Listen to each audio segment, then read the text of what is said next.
you know, coming back to Chattanooga and the decision to do this at this time? Either one of y'all? Well, coming back to Chattanooga, we've known each other for quite a while, and when we decided to get married, we both had properties in different parts of the country, and we decided we wanted to be on neutral ground.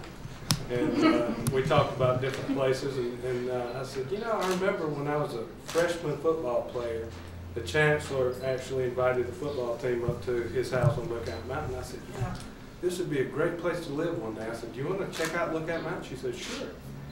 And driving into Chattanooga, she can tell you what she felt.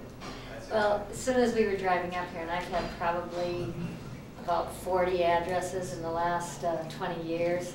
I was with Cargill, I guess it's probably 30 years now. I was with Cargill for 14 years and lived on all 3 continents. And when I know a place feels right, I can feel it pretty immediately.